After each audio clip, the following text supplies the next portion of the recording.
Monotony. It comes in all shapes and sizes. Dull, tedious, just plain boring. But what is this? A contender, perhaps? Something unboring by the looks of it. Jabs right at dull, an uppercut to tedium, something that keeps you on your toes, keeps your head on a swivel, a knockout punch to your old, boring workouts. Welcome to Fight Camp.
Welcome to Turnbuckles and Spilt Liquor Podcast. I'm your host, Lito, with my co-host, Sinista1.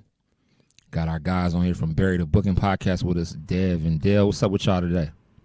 How are you? Dream. Yes, sir. Yeah, we got a special one tonight, y'all. You know what I'm saying? We got to bring this in correctly. We got to bring this in right. My man Sinister's going to go ahead and introduce our guest tonight. Look. I want to introduce him tonight and just do this right. You know, bringing out, ladies and gentlemen, welcome back to the Turnbuckles and Spilt Liquor Podcast season premiere 2026. Tonight is a special one. When you talk about the golden era of professional wrestling, there are certain names that define what is meant to be a star, that brings intensity, credibility, toughness, and presence. And one of those names is Mr. Wonderful Paul Ordorff. Paul Ordorff wasn't just a great wrestler, he was a measuring stick. He stood toe-to-toe with legends, helped shape wrestling's biggest boom period, and brought realism and physicality that made everything feel important, whether it was work in the ring, his look, or the respect he commanded from his peers and fans alike. Mr. Wonderful made you believe. His Hall of Fame legacy isn't just about moments and matches, it's about impact, about helping define what a professional wrestler is supposed to be. Tonight, we have the special privilege of speaking with someone who knew Paul Ordorff not as just a character, but as a father, a man, and a human being. We are honored to welcome the son of Mr. Wonderful himself, Travis Orndorff. Let's get into it, baby. What's up, Travis? 2026, bro. Bro, I thought you were gonna have some entrance music or something. I was waiting.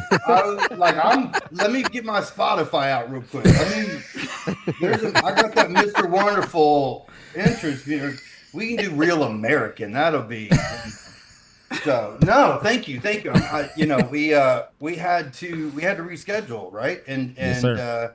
Things happen, but I'm grateful to be here. Grateful to share the legacy of my father. Not and you said it best. It's not just the character, which was really forged throughout his childhood, but it was the man that he became and the father that he was. Which that intensity he brought to the ring. It played out in his personal life in many ways. So I'm grateful to be here. I also, it's funny because when people start talking about my dad and then you pan to me and they're like, he's a little smaller than I expected. I thought he'd have hair or something, you know. Yeah. And so I always say, you know, I'm a chip off the old block. He's the block, and I'm a chip. Well, listen, man, we are very, very excited and happy that you came and Thank you, you thank you. decided to join us tonight, man. This is gonna be great, man. We got a lot of questions for you. You know what I'm saying? We're gonna try to squeeze what we can squeeze in within the hour. You're Well, gonna let's be do you'll it. be in with us, bro. So I guess like how I want to start off, like growing up for you, right? When did it first really sink in for you that your dad just wasn't your dad? He was Mr. Wonderful to millions of fans and people around the world.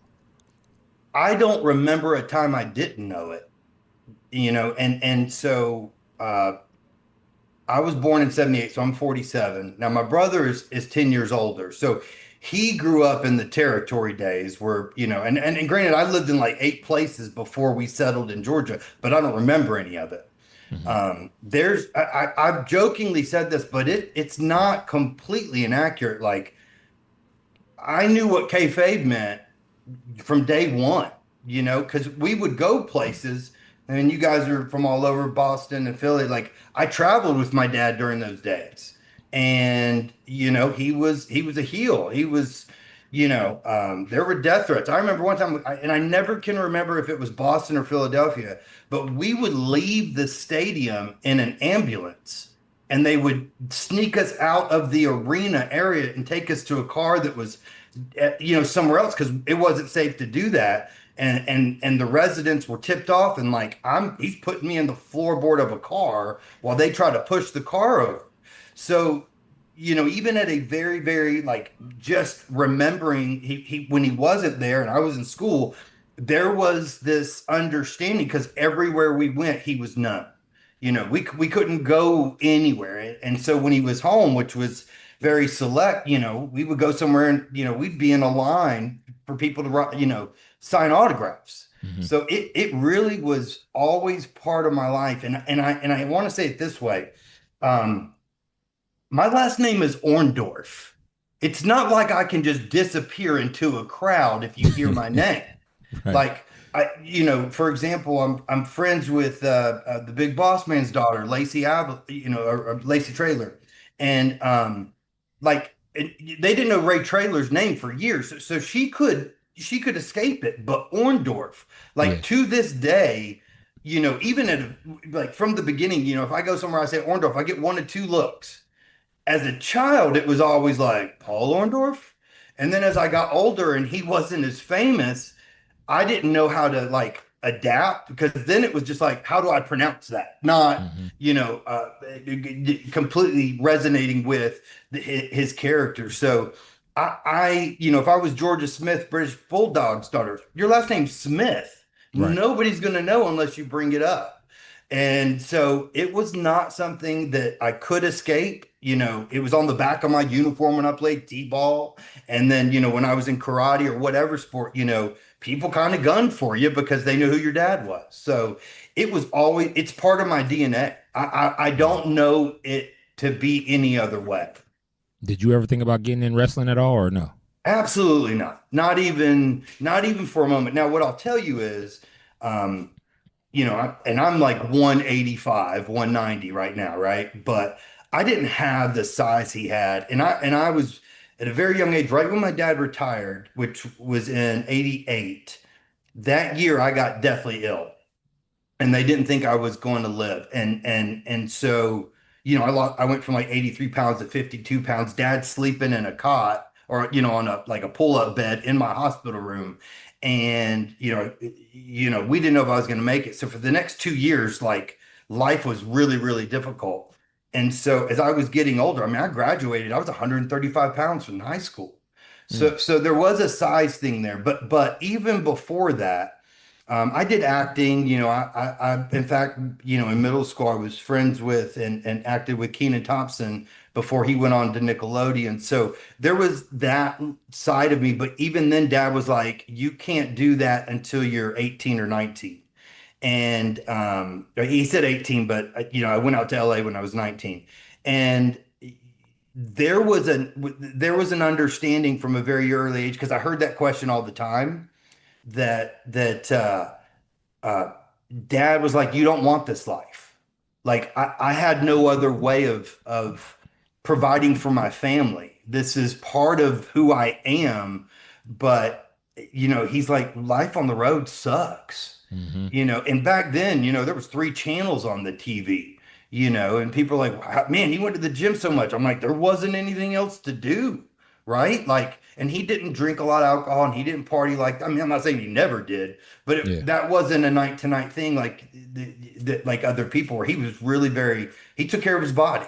So there was never a time where I could have physically done it, number one, but it was ingrained in me from day one. This is not the life you want. And he became a born again Christian in 1985. And so there was this switch that flipped where, he went from selling out, Madison Square Garden to preaching and giving his testimony at church. So you take the lifestyle that I obviously found out and got stories about later. So when he was telling about the life on the road and things, like, he was talking about all of it, the women, the drugs, the alcohol. And so, in fact, at the Hall of Fame, and when he was inducted, we were at the bar, and one of the guys, was like, dude, you're pretty funny. Like, you should write, you should come on the creative team. And my dad just, he had his own language, but he just kind of looked at me and went, and that was like shut down. And it was the same conversation. Pat Patterson came over and sat with us at the table, and Pat's talking to me, and I don't know Pat. And, of course, after that, Dad's like, no, like, you just stay away from it. And, I found out why. But, you think about all the things that have come out about Vince in the last, 3-5 years. And my dad was telling me, I know what's going, maybe not to that extent, but I know what's going on. And this is not something you want in your life. So by the time I went to LA at 19 and had opportunities, like, I got there and I was there for a couple of weeks, and I called my dad. I was like, I'm going to die. I need to, like, I have been partying every day. I'm not going to survive. I need to come home. And so that was never really part of who I was, in the sense that defined me. And, even how my dad got into it, he was, had played college football, played a very short career in the pros. He was selling insurance. And my grandfather worked for my grandfather at MetLife, and my grandfather, my mom's dad. It was a Saturday morning. My grandfather was going to fire him like on Monday. And he looks at the TV and wrestling's on. He goes, I can do that. And my grandfather set him up with Hiro Matsuda and got him into wrestling. So, it was pure accident. Like, it was my grandfather that had nothing to do with it, except that he was well connected down in Tampa. And so that's how my dad ended up in wrestling. And that, you got to know, I can remember times where he would fly in on a Thursday, and he would come get me at like midnight, bring me in. I'd sleep in his bed. We'd wake up Friday morning. He'd ask about my homework. And then he would take me out of school that day, and I'd go to the gym with him. So, like, I spent time with my dad when he was available. And then you move forward to that was the territories. And then, I mean, I've opened up Christmas presents in an airport, and like in the truck, Santa came through the exhaust pipe, and the presents were in the trunk, right? That wasn't uncommon. So when you think about his priorities as a family, and he did what he did to take care of his family, like, I wouldn't wish that lifestyle. It's different now, but back then it was genuinely 300 plus days a year. I would take 2 weeks off of school multiple times and just go travel with him on the road, in the dressing rooms, just me and him. That's how I got to spend time with him. So never wrestling, because, I look at it now and the injuries he had, and, the things that he went through, like, I wouldn't wish that on anybody. Mm-hmm. What's your, cause he was a part of many eras. What's your favorite era that your dad was a part of? I know he was with Roddy Piper in 85? So it was 83 is when it started. Okay. And he joined, wasn't it? He World Wrestling Federation 1983. He was in it from 83 to 88. Correct. And he got linked with Roddy. And correct me if I'm wrong, but didn't Piper give him the nickname Mr. Wonderful? So a couple things. Number one is you will probably know more about his career than I will, not because, like, it's just too much information. Yeah. This is gonna, like, I was a fan of my father, not a Mr. Wonderful, and those things were separated. So I didn't watch his matches growing up because I used to get upset if I thought he got hurt. So I didn't watch a lot of that. I didn't watch his promos and things that you guys all know about until YouTube came out, and I started watching his promos with him. And I'm looking at him, I'm like, well, no wonder people hated me and you. Like, now I see it. But like, in fact, I was telling somebody the other day about a story. A friend of mine, that his name is Sammy, and I grew up with him in Fayetteville. And he, from the time I was like 7, would not talk to me. And we're at a bar one night when I'm 22 years old. And he comes over and he's apologizing for like being mean to me. And I'm like, yeah, I always wondered what did I do? He goes, your dad turned on Hogan. I'm like, bro, you gotta be kidding me. And like, that's real, right? Like, people hated his guts. We had, that's like 86, wasn't it? oh, well, we had death threats. Like, our, people don't remember the day and time where like our number, our address was unlisted. In fact, one time they put our name and phone number and information into a church bulletin or whatever, like the one that, like, for the year, and he made them recall it because they didn't want anybody having our information. We changed our number so often that, like, I would have to like write it down because I didn't know which one we had. But he went to when he went from, I think it was from Georgia Championship Wrestling to New York. Like, that was still a territory. That wasn't the WWF from WrestleMania. Like, they still were, now Vince shared his vision, but Vince Sr. actually tried to get Dad to come up before then, and Dad wouldn't go because, one, we didn't want to move to Connecticut, and two, because he didn't think he was ready yet. At that point, he started in 76. So at that point, it had been like 5 years, which in those days was a drop in the bucket before you went to a major territory. When he went to the WWF, and I still have this robe, he was wearing, and there's a picture of him and Roddy in 83. He still wore the robe that was black with like a silver buckle, and it said Orndorff on the back. He didn't get that Mr. Wonderful robe till WrestleMania 1, 2 years later, really about a year and a half later. But the Piper called him Mr. Wonderful on Piper's Pit, and that's where they brought up the name. But the truth is, the Samoans, Afa and Sika, are the one that came up with it. They and so Dad, Paul Ordorff, he always went by his full name, which was great. Let me make sure I layer enough sarcasm on that. But he had PO on his trunks, and then when he was in Mid-South, it changed to OP. And JYD used to say, he did it kind of jokingly. He said it shouldn't be PO, it should be OP because you wrestle like an outpatient. You're so crazy. And so when he got to WWF, Piper, who, in my opinion, is still the best talker of all time, and there's no comparison.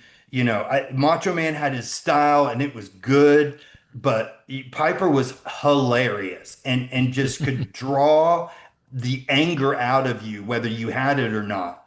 But that's how he was introduced, was as Mr. Wonderful, and then that played into, and obviously became the robes. And my mom actually came up with the Mr. Wonderful with the hashtag, because my father invented the hashtag, if you didn't know.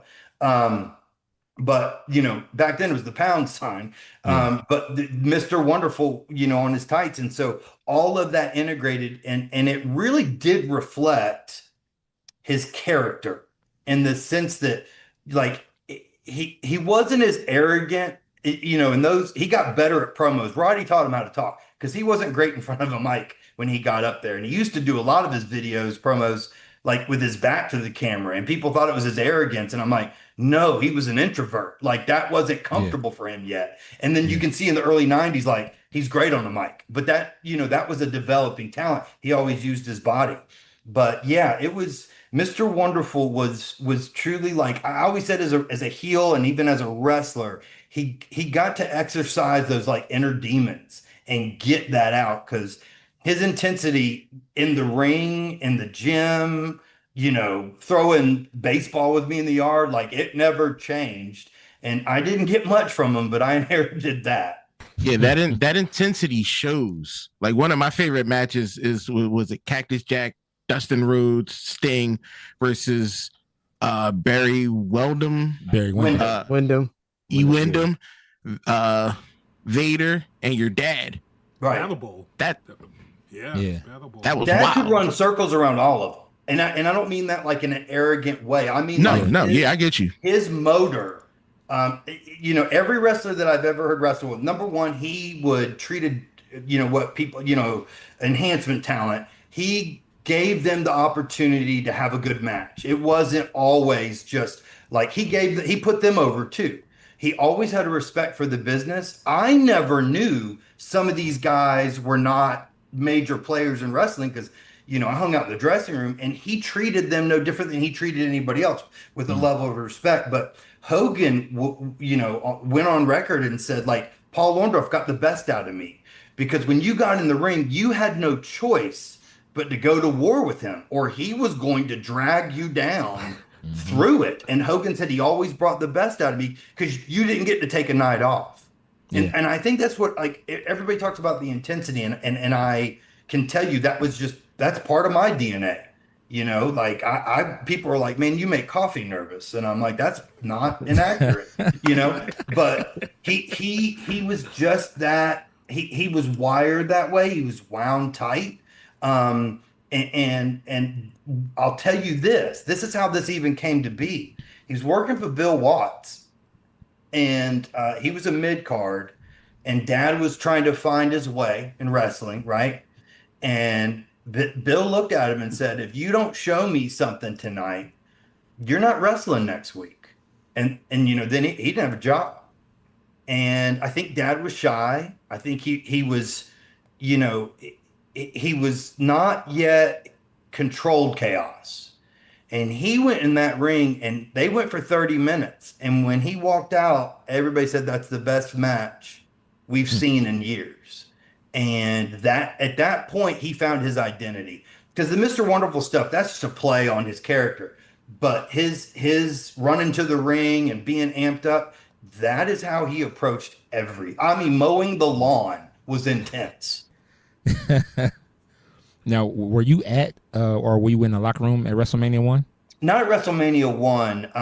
And based on the stories I heard, there might have been a couple reasons that I shouldn't have been there. Did I make that? Okay, good. Make sure everybody's paying attention. Gotta wake you guys up. And how? Yeah. And scene. No, in fact, I think Mr. T's daughter did a play on it and told a joke about it. And what was funny to me is I know that didn't happen and she wasn't there, but I'm like, well, that's not too far from being accurate. Like it's an exaggeration of what was, look. And I'll just be honest with you. I remember like in my 20s, my dad and I had a conversation about cocaine and, he was like, man, it's not as good as it used to be. And I'm like, what? Like, what do you mean? It used to be good. Like, and that was the 80s, right? Like, that's what they say. Yeah, they it say wasn't like completely illegal yet. But, like I was in the dressing room on the road with him during normal, like, tours because we would, fly out of Atlanta, go into, Boston, Philadelphia, Connecticut, the tri-state area. We would get there and we would get on a bus and we would go from town to town. And, on a side note was, people always ask me like, what was it like being around Big John Studd and Andre the Giant? I'm like, it was disgusting. They were naked and sweaty. And that was not in any way my heroes when I didn't see them in their tights. Like I didn't see them out in the ring performing. I literally saw everything you would never want. Like, I think that's why I don't remember my childhood. I think I actually blocked it out. You said to get rid of it. You don't want to see that, right? Yeah. And so, like, the reality of my time, I remember we watched, I think we went to the Omni and watched it, back then, that was the first pay-per-view, as we know it. It was closed circuit television. Now that's like a security camera, but like we would go to an event and we would watch it on a big screen and then, we would leave. But, those times, like I never sat in the ring. I didn't sit out in a arena and watch a match until I was 22 and or maybe 23, and I got tickets and took friends to work. And I was like, oh, this is what it's like, you know. And now I'll go every once in a while. I took my kids a couple years ago. I took a couple other guys and my girlfriend last year. I even wore my dad's blue robe, you know, and you know, I just walk in. Everybody's already dressed up anyway, and but it's not like I had a sign up that said, "This is real. I'm Paul Ordorff's son." Right. I just walked around in it, and then people would come up to me like, "This looks so real," and I'm like, "It is." And they're like, "Well, where'd you get it from?" And I'm like, "I inherited it." And then they're like, you know, their mind blows out. Now we're taking photos, but there were tons of people walking past me had no clue why I was it, but I would hear in the background Paul Orndorff, and I'm like, "This is the best part is when you can do it kind of incognito." That's right. Yeah. So how many robes do you have? 4. You got 4. So I You have to show one of them, bro. Bear with me. Yeah. Nice. Nice. We gotta see that, yo. I'm sorry. Oh my goodness. I gotta see that, yo. That's a piece of wrestling history right there. Like for sure. It's crazy. All right, so this is the Orndorff, and like this is like old school 70s. Big collar. Why is this not? Let me go. That's because there. There we go. Yeah. Yeah. So this is like the 70s Orndorff. Yeah. And then look out, Eleanor. And then this one is the black one I was telling you about. Oh That is yeah. like his first one from. At some point, yeah. I don't know what I'm And doing. the Hold on, let me change. background is killing it. Yeah, let me kill that.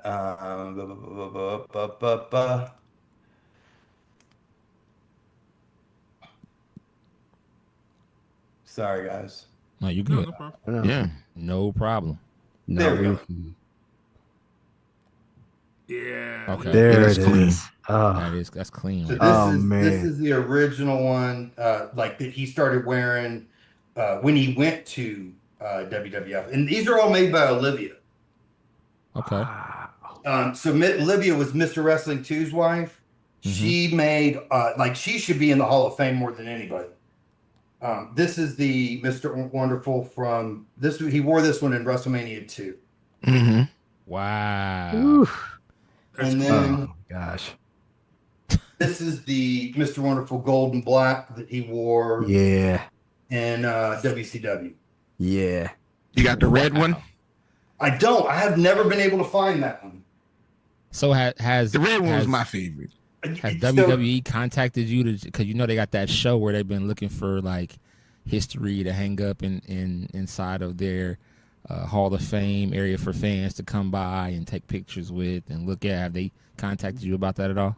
What kind of sort of, and what I'll say about that is one of the things that happens when you are in wrestling, and it's the, you know, it's kind of the story that I really want people to know is you know, to a wrestling fan, because I mean I've been to events where you know, I remember one time I was at an event and Diamond Dallas Page was signing autographs, and this is like an independent show in Canton, Georgia, that I had gotten invited to, and I'm standing on the side by his wife, and I'm watching this line, and I mean, it's long, like it's wrapped in the building, and I saw this girl, and I looked at Paige. I said, I have never been that happy about anything ever. I mean, and it's hard to describe because I even went to Abdullah the Butcher's birthday party this past weekend, and like I'm there, and there's like, you know, there's a few people, you know, I can't help but see it through the eyes of a wrestler, because I know what the promoters go through that bring them. I know whether or not they get paid. I've been there when my dad had to confront somebody about not paying him for doing something. And so I have this, you know, there's a lot of shadiness inside of in that world, and people will do anything they can to get close to it. But the downside to a lot of what happens inside of wrestling is you got to remember, my dad, you know, he went to college, but I've never heard him tell a story about, you know, a class he was in, right? You know, and so my dad grew up in a very rough part of Tampa. You know, it was, you know, in a trailer. You know, his dad was a butcher. You know, you know, it's that story of like shared shoes, you know, passed down. alcoholism, abuse, all those things. Like the fact that my father loved me the way he did doesn't make sense because he didn't come from an environment that was safe, yet he created safety for me, right? And so there were generational curses he overcame, but there were generational curses I had to overcome too, right? Because that plays in. So what has happened to a lot of his stuff as it does with wrestlers is a lot of it went missing. It's very honest. I never want to speak poorly of anybody. I don't think that's my place. I'm certainly not judgmental like I once was, but my brother was 10 years younger or is 10 years younger than me. Like my mom was 18 and my dad was 18 and my mom was 17 when he was born. 10 years later, my parents are 27 and 26. We may have had the same parents, but we did not have the same childhood. And, my brother didn't get the same benefits that I received. I went to private school and, even as a kid, that my parents wanted me to stay in a diverse environment. So we lived in this small kind of country town in Fayetteville, but I went to school in College Park and in Riverdale, which, is famous now, but it wasn't back then. And, I remember my first teacher was, Native American. And I don't mean like, what's her name? Elizabeth Warren. I mean, like legit 100% lived on a reservation. And so like, there were things that were afforded to me, but don't ever discredit the fact that nobody went to Harvard and then became a wrestler like they do now, or leaves wrestling to become an attorney. Like, it's a different type of person. That was a circus attraction. There was no, the fame that we know from WWE that didn't exist back then. Right. You watch wrestling today? I don't. But what I do is I keep in touch with it through social media. The amount of shows that they have and the number of matches that they have, like that's a full-blown addiction to keep up with that stuff. Like I have hobbies I don't have that much time for, right? Like it's insanity. So I'll keep up with it on social media. I know the players, and I kind of know the outcomes, and I'll watch the clips of things. And here's what I'll tell you. I went to a show this past January, so a year ago, and I always watched matches with my dad as a kid. And back then, the motto was, you are wrestling for the person that's the farthest away from you. Now you wrestle very small. Even back then, there were 18 by 18 rings in the 70s. Now they're 20 by 20. But when you watch wrestling now, there's a camera there. So it's not the way they do a punch. It's not as exaggerated. It's not as big. It's not even as loud. I mean, I was watching those matches. I'm like, I think I can hear myself think. Like, it's not like you were at wrestling events when I was a kid, man, you couldn't, I'd just be in the hallway and it was eruption, right? And so it was just a different day and time. So as I'm watching this, I remember I looked at my girlfriend and I was like, yeah, he just missed a spot. And it was like they were doing something, and I'm like, it was going to be like landing on a chair. And I mean, like, he was 1.5 feet off. Now, from the camera angle, it was okay. But from like the close up, you knew it didn't connect. So I totally think, our parents said this to us, your music isn't as good as our music, So is wrestling better? It's different, right? They're playing to a different audience. But I'll tell you this. I'm in Atlanta and I'm seeing 18 to 65-year-old people chanting the same chant for a wrestler. And I think it was Yeet, right? Like the Uso, and it's like you can see people of every background. It really is like it just, everybody can come together for wrestling and love it. Nobody, it's not like politics. Yeah. It's, where everybody's at each other's throat. Like everybody hated Logan Paul, right? There wasn't one person cheering for him. And by the way, in just my opinion of what I have seen, he is the only real heel I've seen in wrestling and, since the 2000s. But does he remind you of your dad at all? Like the way he gosh, is? no. Like that's so wrestling has always been scripted, but they didn't write my dad's promos back then. Like if you watch him, like Roddy Piper, he did that off the top of his head. They were impromptu all day long. They weren't, practicing a match before they went out and wrestled it. That was like you just did it. And, they would build matches in a show and they would play to the crowd and the audience. And so it's a completely different product, but I'd never want to degrade what somebody today thoroughly loves and enjoys. Because they go back and watch the older stuff and they're like, man, it took forever. And what are they doing with the arm drag? And so they don't enjoy it. But, I'm the kind of person that I love, I love Otis Redding and I like Chris Stapleton. I can cross every era and generation and decade of music. If it's good music, it's good music. If people enjoy wrestling, it's just as good to them as it was to you. It's the emotional connection to it that matters. If you were 6 years old, and you're in the front row now or back then, there is no difference. Zero. Yeah. When your dad's finishing move was the pile driver. They banned that move for a long time. Here's what I'll say about my dad doing that. Number one, there was like every day was leg day. If he invited you to the gym, like you would pray to God for constipation because you did not want to have to sit down after doing leg day you crawl out. I've never been hit rock bottom other than when I did calves and legs with my father, and I'm like, let me die right now, here and there, right? So when he wrestled, he was always sober, 100%. When he wrestled, he had he was a legit strong man. He knew his body. He knew how to control it. He never hurt anybody. He knew how to properly execute it. Even I was watching a video of something the other day, and they're on concrete, and he didn't jump up like he normally does, like that leaping pile driver, right? But he sustained a lot of injuries over the years. Hogan, people, Hogan or Flair, both, they complain, oh, there's such boring matches. Yeah, but it gave them longevity. They didn't have near the number of surgeries and neck surgeries and all the things that my dad went through. But that pile driver, he kept it safe. But he was strong enough. And you can watch it because everybody's like, oh, Jerry Lawler. I'm like, that's a joke. Like, not to say that his was bad, but my dad would turn to find the camera angle and turn sideways and then jump off the ground. And he was 250, and he's got a guy that's 250.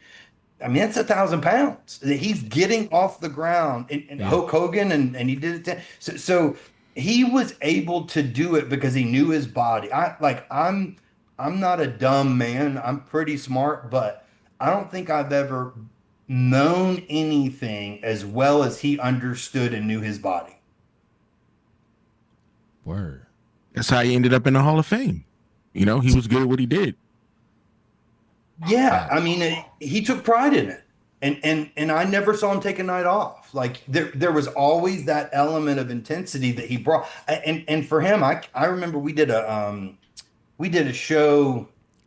He and I did. It was he was giving his testimony at this church, and I think I was 13 years old, and he was wrestling like the wrestling coaches in this all the high schools, and he was going through one. Like the end of it was, that I had to wrestle him because he was mad at me for making fun of him, and they don't know that I'm his kid at that time.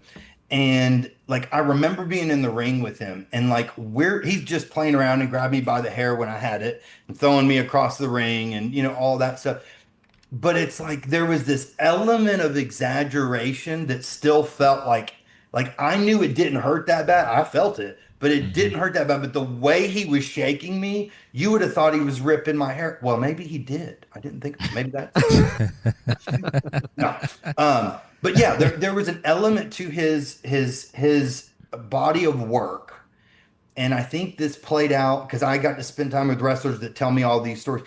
He respected the fans. And I think back to and I'm not comparing him, but Michael Jordan never took a night off. Right. Because he knew you paid good money to come watch him play basketball. And while Michael Jordan is not the epitome of the greatest man ever, he respected what he did enough that he knew why he was there. And I've seen Dad wrestle in front of high school kids, and I've seen Dad wrestle in, a major stadium. It's not like he brought a different game that night. It remained the same. It remained because he did everything the same way. I can remember him telling me as a kid, like, you don't do anything halfway. He didn't say way, but you don't, if you're going to do it, you do it. Yeah. Yep. If you're doing it, you're doing it. There is no in between. Yeah. And I've told people, when people ask me like, man, you just go. And I'm like, I was raised one more rep, period. Now, you work out with him, he'd say 6 reps, and one more rep meant 12, 13, and you can't move the next day. But it's just part of my DNA, and it was part of his. When you're doing something, you do it out of respect for yourself, not just for everybody else. So Piper was your guy. Then do you remember much about Flair or Hogan or? Well, yes, and what I would say about that is from the 80s. Now, granted, I grew up in it. I was 9 when he left it, and we were still involved. And I took him to shows, and I know the boys. But like, if I go up to somebody that's a wrestler, this happened the other day with Tony Atlas, and I walked up to him and I said, Tony, he doesn't know me. He doesn't remember me from when I was a kid, right? Yeah. And so then he did what he was doing. I didn't interrupt. But it's like they have that identity of you're a fan. And they, all wrestlers, almost all of them are this way. And then I said, Tony, it's Travis Orndorff. And he popped up and hugged me, right? Like it then hits. But I get the same treatment as you do until they know who I am. But the guy that I spent the most of the time with as a kid was JYD. Because him and Dad were tight. They had wrestled together in Louisiana, and they didn't wrestle each other when they were at WWF. They did a couple times, but the tours I would go on. So like Dad would go wrestle, and I would sit with JYD, and we'd play cards, And so my favorite wrestlers are the ones that treated me like I was a human. They weren't for any other reason than I felt like I was a person to them. And they used to have me go. He hated getting goosed, pitching him on the butt. And they would have me sneak over, and he hated it, but he let me get away with it. But it was so big, it was hilarious. And Bobby Heenan, we traveled with him. He's hilarious. And in fact, one time somebody said, are you going to follow in your dad's footsteps? And Bobby says, nah, he can read. Like that's like, and I got to, talk stories with him at the Hall of Fame, and these guys, they're very, very human, but they have like a lens of kayfabe. And I think with Flair and Hogan to that point, and I don't mean this I'm not degrading anybody. If you played the same character in a play for 50 years, you would lose your sense of identity. You'd forget where you came from and who you were. My dad loved to hunt. He, he loved to go to the gym. Like his identity wasn't Mr. Wonderful. It was a persona. And I saw when the camera would go on, it's like boom, he would be talking trash. And I remember one time he got done, I was like, Dad, you love Hulk Hogan. He's like, yeah, of course I do. I'm like, then what was that? Because to me, that was a documentary style. You're going to be your real self. No, you play the gimmick. So that was part of them. But there were times where I would look at him and go, yo, you're not Mr. Wonderful right now. Just chill out, right? And I got away with it without getting demolished. But when I look at Flair, and I got to spend time with him and Terry and in college and run into them. There was an essence of they were the character. He actually changed his name to Hulk Hogan. And his kids have Hogan as a last name legally. That's an element of kayfabe that I don't think people fully get. They became that thing. And they played, they would go everywhere. And if they were a heel, they treated people bad because they had to stay in character. And that was carried over from the territory days. Now nobody would want to be a heel now because they can't handle not getting likes. They want the attention so much, and on so they play it up on social media to have these beefs, but that's kayfabe, right? Like it all is. For sure. Yep. But when you're around somebody like Flair, and again, this is me just saying what I experienced. Like, you don't have to do woo anymore. Like, it's okay. Like you know what I'm saying? Like, you have the drunken cameo. I'm like, you're still playing somebody that you don't remember who you are. And that's for me sad, right? Like, I still need to woo though.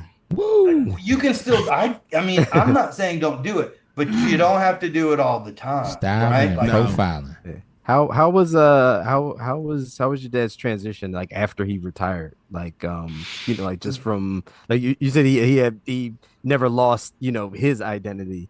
No, not at all. Like, when he terms of, retired in being the '88, person. the first time, because he had the neck injury, and Right. the surgeries back then were barbaric. I mean, Right. people forget, like, the only drug we had back then was Thorazine. Like, it wasn't the same. And we owned a bowling center, and we lived in a small town. And I mean, honestly, like, we had a bowl. We'd go up to the bowling alley, and he'd come to my baseball games. Now, granted, he would come to my baseball games. He'd bring like a chair from the patio and put it in the back of his truck, and he'd be out there shirtless tanning during the summertime. So he didn't completely quit, being something like taking care of his body and all those things. And he still went to the tanning bed, and like that, he still fixed his hair every night. Paul Mitchell, Awapui shampoo and hairspray. Like, that was always him. And Paul Sebastian cologne. But he was fine. He wanted to be home. Like, we went to church. He took me to school. It was a normal. Honestly, it was like a normal life. He'd grab his four-wheeler and he'd go down to the woods. And so he only went back to wrestling because actually, when we lost the bowling center, it was because of a Ponzi scheme. The guy that was doing the advising embezzled a bunch of money from everybody, and my dad ended up having to sell the bowling center and file bankruptcy. And he did the only thing he could do. He went back to wrestling, even with a bad right arm. And then, with Turner, things changed because he became an employee. He had health insurance. So in '95, he had the surgery, and then so he was at my high school graduation with a neck brace on, and he went back as an agent. And so you asked me what my favorite era was, and I apologize that I didn't answer the question. My favorite was when he was the trainer at the power plant, because he got the best of both worlds. One, he was a great teacher. I mean, he really was. You had to be able to keep up, right? Like, because even back then he was doing ab straps, and he was doing 500 reps knee ups, and then left and right, like nonstop, right?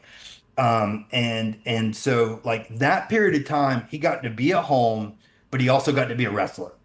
And I think, Chuck Palumbo came by the house, and Rick Rude would come over, and I learned how to drive a 3-on-the-tree manual at Steve Austin's house. And so there was this element where he got to be around his people, but he also got to be with his family, and those two worlds meshed together, and I got to be a part of both of them. There was nothing more fun than to go to the power plant and see Dad do what he loved doing, but with the element of, like, carrying it forward. That's dope. You know the names of anybody he was training, like, that kind of took off? Oh, Sean Stasiak, Okay. Chuck Palumbo, Bill Goldberg went through there at one point. I mean, it was all the guys that, I think Sean Jindrak, is that Mark Jindrak? Mark Jindrak? Yeah. Yeah. So there was a whole group of guys. They were the natural born thrillers. Thrillers. Yeah. Mike So, Sanders. yeah. So all those yeah. guys were Dad's trainees, and there's a couple of them that got cut that stayed on the independent circuit for years. But, like, at this point, like, they're older than I am. So Right. It's been 2 decades since they've been on TV. But there was, I mean, Stacy Keebler got trained by him, and so it was all that kind of, like, early 2000 talent at WWF when WCW folded. Those were his boys. And Chuck Palumbo now, like, does, like, he fixes cars, and he tricks them out and stuff. But he fixed my dad had a 1981 Jeep Land Cruiser, I'm sorry, Toyota Land Cruiser. You know, the two door with the I mean, it was red with a white top, and he came over and helped fix the engine and stuff. So it was as crazy as it was so normal. Like it's kind of like me telling you the story about me never wearing a shirt. Like that's all I've ever known. I didn't know other people didn't do that, and then I saw them without their shirt, and I'm like, oh, thank you, Jesus. Right? You're like, now I know why you didn't do that. Like I would not take my shirt off either if I looked like that. So one of my favorite tag teams was Pretty Wonderful. Yes. Tell me a little bit about Paul Roma. How was he? Like my experience with him is he was really kind and strange, but he was kind. And what I say by that, he was kind of a little new age, and like he would come over and it'd be me and him sitting down on the couch, like talking, and he would tell me how he gets like power naps and how overcome the mind, and he would like count to 7 but sleep for 2 hours, but his brain would think he got 7, and like like I don't know how to explain that as well as it happened in that moment, but I remember just sitting there going, I don't believe you, like but like there I think Paul did a very good job. I think he gets a bad rap, but what I believe happens inside of wrestling, because it is a brotherhood, like it really is. Those guys went to war together. Like you're trusting somebody, nothing like the military, but you're trusting these guys with your life in some of these moves. Like they could really hurt you, right? And you spend all that time on the road with them and eat dinner and breakfast and all those. You're in the dressing room for 8 hours before your match. Like it's a world. But Paul, I think he rubbed a lot of people the wrong way, and that'll make or break you in that business. It's not about being a politic. It's in my opinion, it's about being the best at what you do. And my dad said this to Arn Anderson, and Arn Anderson tells this story that before my dad left to go to WWF, he went to Arn and said, stay in the gym, take care of your body, learn how to talk, and work in the ring, and they can't deny you. Mm-hmm. And then just kind of another step to that was I remember being in the car with Steve Austin, and it was crazy because Steve actually, I didn't read this, but somebody told me he put it in his book, but I've seen it quoted. I'm like, I remember that day. And my dad looked at him, and he's at the end of his career, and Steve's kind of, at the beginning, and he goes, Steve, there's life after wrestling. There is a life after wrestling if you choose it. And, I see Steve with his cats, which I think all cats are going to hell, but that's just my personal opinion. I mean, there might be a few that get in, like Catholics that get into heaven, you know what I'm saying? But no, they're horrible. Yeah, dogs are going to heaven, I'm positive, at least mine. Sure. But there is this like balance between the world of wrestling and then being able to embrace your own humanity and reality. Because my favorite thing about my father he was my dad. Like he wasn't Mr. Wonderful in a weird way until he passed. And I felt that I made him a promise on his deathbed because he always wanted me to do social media. And I'm like, I don't want to do social media. I wasn't on it because I didn't want to deal with what came with it. Yeah. But in his passing, I made him a promise that I would become the man that he knew I could be, and that I would embrace this social media thing to celebrate his legacy. And we've done that. And the thing about my dad that was my favorite is the thing that I didn't know I would find. Growing up, I hated wrestling fans because everywhere we went, you took my daddy away. It was like, and all you wanted to talk about was my dad. And I'm like, I'm a human being too. It was hard to balance that world. And as I got older, I lost my identity as well. I was more Paul Ordorff's son than I was Travis. And Paul Ordorff's son could play the gimmick, but Travis was broken and didn't know what to do with life, right? As most of us experience.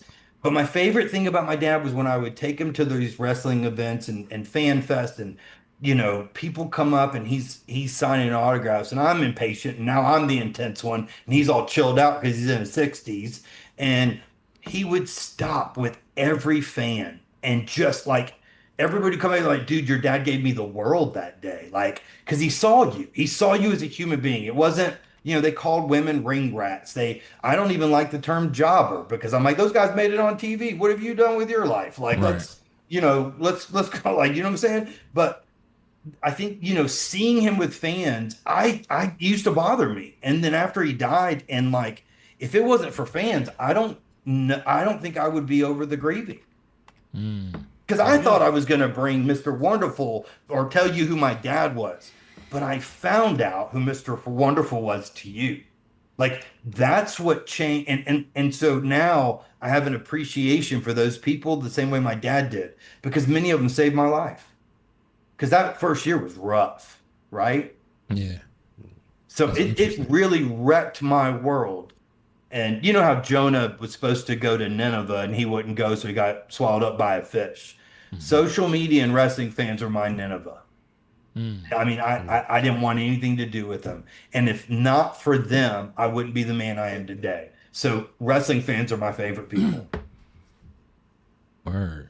That's interesting, man. I got a question, because there was something that his dad is remembered for in wrestling history for, is because, back then, he talked about, was the strict kayfabe code, keeping that code. And in the 80s, when they started that whole Saturday Night's Main Event, the big deal, it was all about promotion, making money, marketing. And one of the things that did happen in marketing where they broke kayfabe was Hulk What Hogan is marketing? selling. I don't know what marketing is.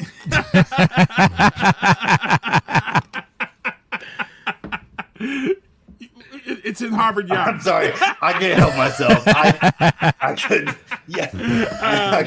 But You did it twice, and I'm like, oh, I'm all in. I can't shut up now. Your dad did a commercial, and he backed Hulk Hogan's workout kit that was advertised during Saturday Night's Main Event. And that was a big deal because, it kind of broke that kayfabe back then, because they were going through this battle in the WWF at that time.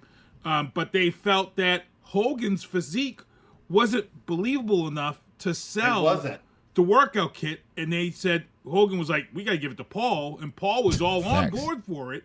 And he sold it. It's a great commercial. It's like a commercial that shows up everywhere when you talk about the epitome of the 80s. And, your dad's in this commercial with this kid, and it's right along there with the cartoon, that. Yeah, he does the like Kool-Aid man, like comes through the door.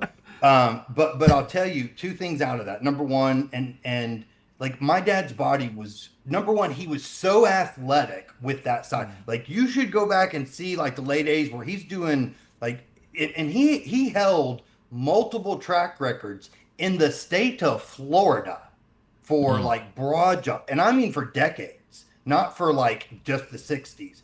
He was great at anything athletic. He was a great baseball player. He was he's in the Hall of Fame in college football. He went to University of Tampa. Played with John Matuzak, who played Sloth and Goonies. Like, I have a signed football of Matuzak and Freddie Solomon, who played for the 49ers. Like, and there was a lot of talent, and he still was up there. So I mean, we hated eating food as kids because none of it tasted any good, right? Like, we didn't have cereal at my house. Like, we didn't have butter on the table. Like, we were allowed to have like pepper and hot sauce, which I love now, but as a child, it wasn't great. Every meal, we would go to like the Waffle House every once in a while, and he would take napkins, and he would, if they made too much butter on it, and he would like sop up the butter so that it was dry. I mean, like, food was horrible. He overcooked everything. It was miserable. But he was that committed to his body that that's how he was. Like, he would have tuna fish and like sardine cans on airplanes, and I mean, it would stink, but he's like, I'm not eating junk, right? And we didn't have junk in the house. So when you look at that period of time, there was a level of marketing and like, I listen, as a bald man, it was not cool to be bald until like the late 90s, when people started shaving their heads, and Jordan shaved his head, and I think LeBron finally embraced it. I thought I saw that on the ESPN the other night. I'm like, thank you, Jesus. He's just going real low. He should just chop it off. Though. That's I agree. dude. Just let it go.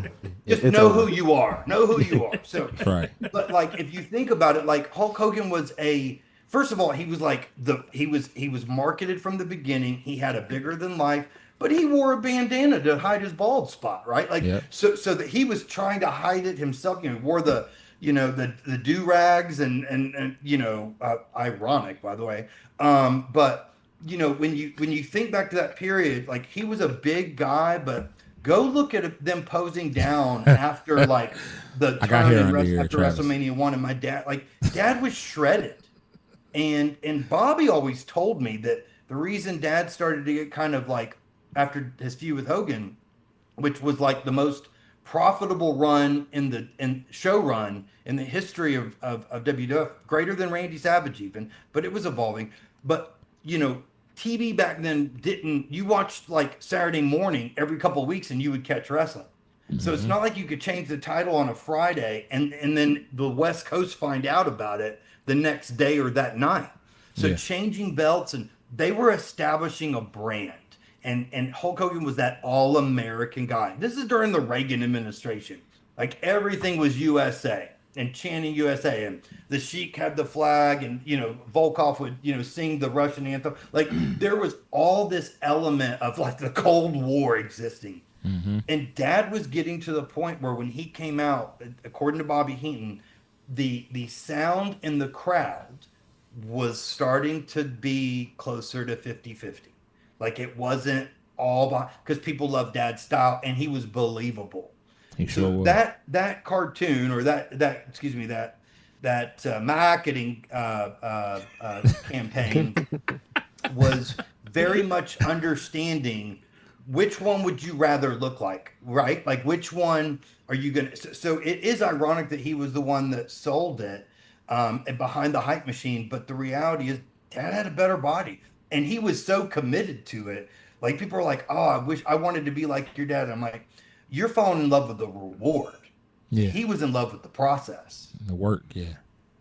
Word. Coming up on an hour, man. I got one more question for you. Go for it.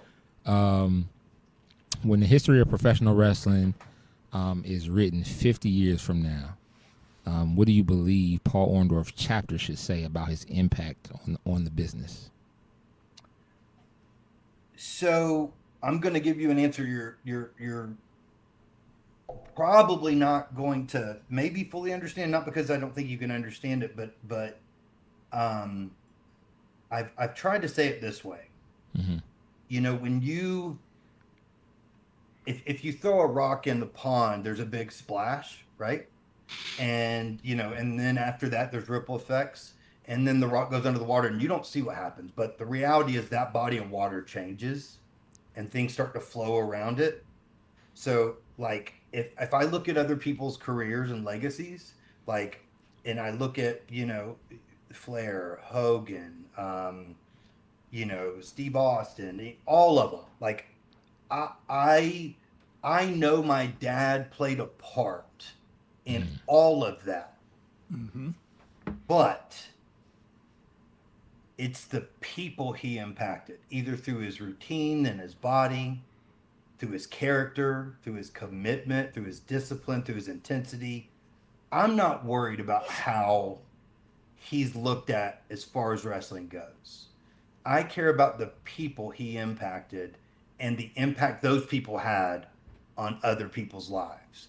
Because my dad, in spite of all the trash talking, always wore his cross. Like he knew his job, but it was his faith and his love that changed people's lives. I mean, I still get pictures every once in a while with somebody, and I brought up the story. I get a picture sent to me by this guy where he had written green marker down his arm to look like my dad's veins. This guy's jacked, right? Like he's totally like completely jacked now, right? But as a kid, I'm seeing this scrawny little brat, Asian kid with like green marks, and I'm like, my mom would have killed me if I did that. And his mom went and got him the green marker. I'm not worried about wrestling. Yeah. Because I know that man chose to eat different and took care of his body, loves his wife. Like, that's what I'm worried about. And when he passed, I think that's what I wanted people to know is you came to our sites because you loved Mr. Wonderful. But it was Paul Ordorff that did it. And there was things he was committed to. He was never shy about his faith in Jesus. He wasn't perfect by any stretch of the imagination, but he was humble, and he was willing to admit when he was wrong. I saw him soften. I saw him be tender.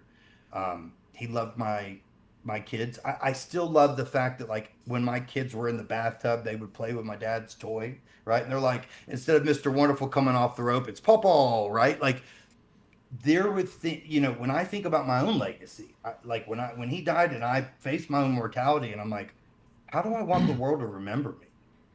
And I didn't like that answer at that point. So I had to make a lot of changes, and I had to commit to a lot of different things. And so for me, if he's never remembered in wrestling, I'm okay with that, because I know he touched people, and those people touched people. And through that action, that's a character and legacy that I think anybody would buy, would want. We might think we want the other, like we think we want the fame. I've seen what that does to people. I know how my dad treated his grandkids, and I know how he treated me. And I'll take that over wrestling any day. So dope, man. Appreciate you, man, coming on tonight with us. Yeah. One last thing. I am a toy collector.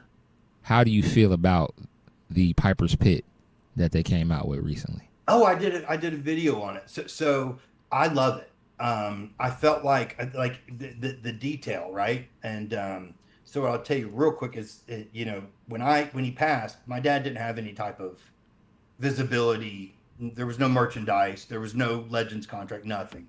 And so we started from scratch. I got a post. I got somebody messaged me on Instagram. His name's Tyler Elenick. He's one of those people out of Canada. One of the good things that came out of Canada. Not much, but he's become my brother, and we do these posts in social media for the last 4 years, and you know, we're going to pass like 100 million views. Never in my wildest, I remember thinking I'll never be able to do enough. And now I've done more than I could have ever imagined. And it was on what would have been my dad's 75th birthday that I got the call from WWE saying, hey, we love what you're doing, and we want to be a part of it. And that was a really, really cool moment, right? And so I never pursued all the things you see. And to be honest with you, like, people think you make, like, people are like, you're wrestling royalty. And I'm like, I have yet to see a royalty check, just so you know. But which WWE should, you know. It doesn't, like, you got to know there's expenses that come in, estates and lawyers and all that stuff. But it's not nothing, but it's not something either, if that makes any sense. It's not life-changing. But I think what was so cool to me was when I was, back then when I called WWE to find out if there was even anything going on, and they were like, no, we want nothing to do with it. And I'm like, oh, well, I didn't expect that. Like, I thought I was going to, and so we started from scratch. So what you see in that Piper's Pit, it's something totally different for me, because that was a lot of hard work. And that was a commitment to a certain set of values in the way that we interacted with people. But when he came out in that video game, I mean, I bought a Nintendo Switch too, just so I could watch it at my house, you know, the video game, and then the Mattel figures and the details with the WrestleMania t-shirt, like, that to me is just like, that's our childhood in a box. Right. And it's so iconic. And I think it's iconic for taking something that was, you know, again, a circus attraction, and made it sports entertainment. That phrase didn't even exist, right? And I've always said it was just a male soap opera. You know, if it had the Young and the Restless music at the beginning, I wouldn't be surprised, right? But that set went, and by the way, like, I have to buy it too. Like, it's not like they send me free stuff. They should. Mattel should. They're a corporation. I know everybody's gonna disagree with me on this. Like, I don't think we should expect anything. I don't expect, if I get it, great. If I don't, I got what I wanted out of it. It's, you know, but when that came in, it was kind of, it's all like when he was out on the game, and then those moments of these little things coming out. It's like, it's almost like God and him are giving me a wink. Like, I gotta find one, because they're sold out. Here. Target is the only place I ever see them, and they come in and out of stock, but they're sold out. Like I bought mine last October on pre-sale. Okay, so you okay? You got ahead of the game. And by the way, the only reason I find out is because somebody will send me a message, and I had to. He had a Legends of Wrestling card, like the Cactus Jack edition, and like I bought it on eBay. Like all the merchandise I have, like most of it I bought, like I got it throughout the years. So that for me was like that moment of. The fact that they did it together, and it was, I don't know, it just, it did mean a lot. And there's things I can't talk about, and some that I don't know about that are coming this year. And I think all of it brings me back to this place of gratitude, right? Like, like my dad, there's nothing more important to me than when somebody says, and they message me, I loved your dad. And they remember this moment when they were 7 or 12, and they're just expressing this joy that you can't fabricate. And I'm like, that's amazing. Like I got to be a part of this in a different way, but seeing grown adults like sell out a toy that's 40 years old and recognizing how much my father meant to them for 4 decades and how it shaped them. Like, what else could you like in life? What else could you ask for?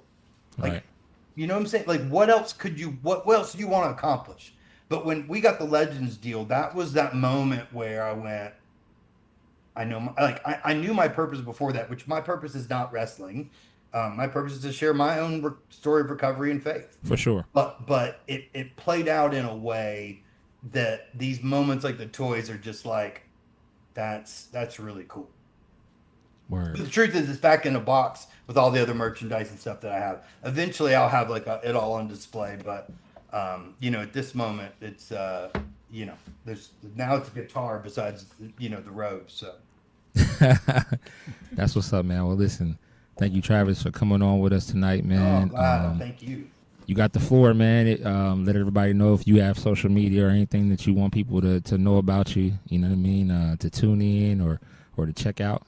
You know what I'd say is we have Paul Ordorff WWE is on X and Instagram and TikTok, and then we have Paul Ordorff Legacy page on Facebook, and we have a little around, and we have a YouTube channel with over 970 videos of Dad's promos and everything in between. And so there's all these places you can interact with me. I do all the comments and I do all the engagement on those posts, and it's just a reminder of a simpler time, right? It's meant to bring joy. We are intentional. Like I can't. My other hobby is blocking people that say inappropriate stuff because I just don't have the tolerance for it. And I always tell people, like, if you're respectful, I'll be a baby face. If not, you need to know who raised me. My promo skills aren't bad. I assure you. The finishing move is the block. Yeah. That's because people get crazy. I'll tell you a quick one. I'm sorry if I'm going over, but this guy messaged and he put in the message, why did you post this stupid video? And I knew better than to respond, but every once in a while, I don't listen to Jesus and I just jump in. And I responded with, do not concern yourself with such matters. Go back to the basement and tell your mom I said hi. And this guy lost it. And and then he edited his post, and I had already screenshot it because I know people do stuff. Yeah, for sure. In case he tries to say. And I finally was like, man, I was willing to apologize, like, because I realized I might have gone too far, and people are sensitive. And I've gone through a lot. You're not going to hurt the one feeling I have left. But I ended up blocking him. Then he followed me from another page, and I blocked that one. Then he followed me from like a government page, and I'm like, oh my Lord. So you got to know it gets a little crazy. But, I try to have fun with it. I had somebody get their feelings hurt the other day. I put in the post of the personal trainer video that people always think that's my mom. I'm like, this is not my mother. And then the guy at the bottom said, I heard a rumor that's his wife. And I'm like, you heard incorrectly. He said, well, I said, or no, he said, it's my understanding. I said, well, you understand incorrectly. And his response was, well, I said, I understand, laugh out loud. I said, well, then your understanding is just as bad as your reading comprehension. And again, I'm playing, right? This guy loses it. And I just respond, I was like, bro, I'm going to play the heel when I get to have the opportunity. And he laughed it off, and it was no big deal. But, you know, we have, I try to bring joy to it. I try to have fun. It's not all so serious. But, you know, every day we're posting something new. And we do have T-shirts on Pro Wrestling Tees. And, you know, there's stuff that we sell, and there's through Mattel and WWE. But that's not why we do it. You know, it helps pay the taxes, you know, but, you know, I always tell people, you said Pro Wrestling that Tees? shirt is so dope. And I'm like, man, when y'all buy them, it only covers me buying my shirts, right? Like it's not for profit, I assure you. And I don't care how much work you do. Yeah. You know, unless WWE puts their name behind it, then it's a little difficult, but those are all the places to find us. You know, I'm Travis Orndorff. You can find me as well. And we you know, this is a journey. Life is a journey we're doing together. There's so many things that we think separate us, and then when we speak, we find out more makes us in common. Because nobody relates to my success or the perceived success, but you will relate to my failures. And so I always want to be a person that knowing what I went through to get to this place of peace and gratitude and love. Like I know what I've come to believe, and I'm never going to tell people what to believe, but I can tell you what works for me. And so if these interactions open up that door and I can be a conduit, then I'm happy to do so. That's a bar right there. Mic drop moment. Nothing else needs to be said, fellas. For my man, Sinista1, my guys from Bury the Booking Podcast, Dale and Dev, I'm your boy Lito. This has been Turnbuckles and Spilt Podcast, and we are out. Peace. No gang signs. Cool.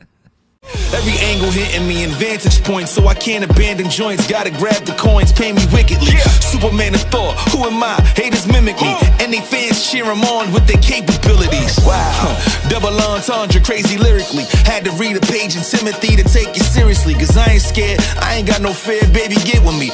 Open doors for the people, you can say it's chivalry.